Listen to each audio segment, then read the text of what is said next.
যোৰহাটত ইমান জানা শুনা শিক্ষিত মানুহ আছে যোৰহাটৰ মানুহে নাজানে নেকি যে ফুলা ডেড বডি এটা ফুলা পাৰ্থিৱ শৰীৰ এটা পেট ফুলা মুখ ফুলা আপোনালোকে নিজে দেখিছে কলা পৰি যোৱা এটো এনেকে কথা নেকি যে 1 ঘণ্টাৰ কাৰণে যোৰহাটত লৈ আহক হে যোৰহাটত গৈ পোৱাৰ পিছত যে তাত 1 ঘণ্টাই থাকিব তাৰ গ্যাৰেন্টি কোনে ল'ব আৰু যোৰহাটত যোৱাৰ পিছত 6 ঘণ্টা হ'ব পাৰে 7 ঘণ্টা হ'ব পাৰে এদিন হ'ব পাৰে ডিপেন্ডছ অন দা ক্ৰাউড হে মানুহকেজনে সিদ্ধান্ত ল'ব নেকি যে 1 ঘণ্টাতে আমি ঘূৰাই পঠাই দিম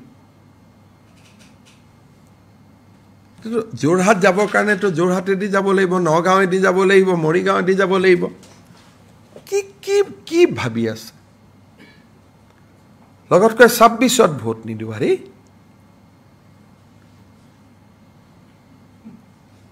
তেনেকা ভোট নালাগেও না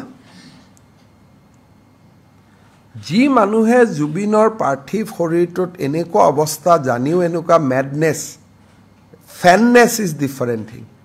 তেনেকুৱা ভোটটো আপোনাক খেনুকা ভোট ললে আপুনি কি কৰিব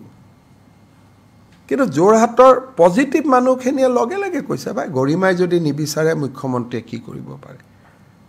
যোৰহাটত সংস্কৃতিবান মানুহ আছে শিক্ষিত মানুহ আছে এই মানুহখিনিয়ে যোৰহাটক ৰিপ্ৰেজেন্ট নকৰে 1.5 মাহ আগতে জুবিন গাৰ্গক বেয়া গালি পৰা মানুহজনে যোৰহাটৰ সেন্টিমেন্টক ৰেসপেক্ট নকৰে আপোনালোকক মই ভিডিওটো পাৰ কৰাই দিম আপোনালোকে নিজে চাব মোৰটো লাজ লাগে দেখুৱাবৰ কাৰণে গতিকে এইটোতো আৰু এটো জানে যে মই জুবিনৰ পত্নীৰ অনুমতি নোহোৱাকৈ মই কেনেকৈ লৈ যাম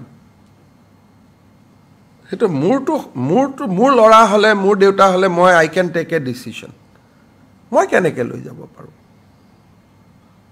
গতিকে এই কথাবিলাক মই ভাবো যে খুব জুবিন অসমৰ মৰমৰ সন্তান আছিল আৰু মৰম আদৰেৰে আমি জুবিনক বিদায় দিব লাগে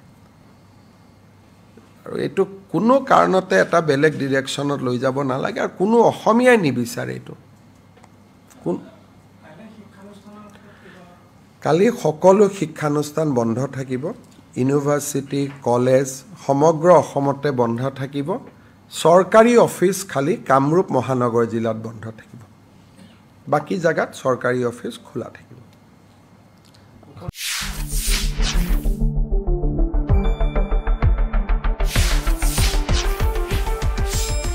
শুদ্ধ আৰু বিস্তৃত বাতৰিৰ বাবে চাই থাকক নিউজ ডেস্ক ৰিপোৰ্ট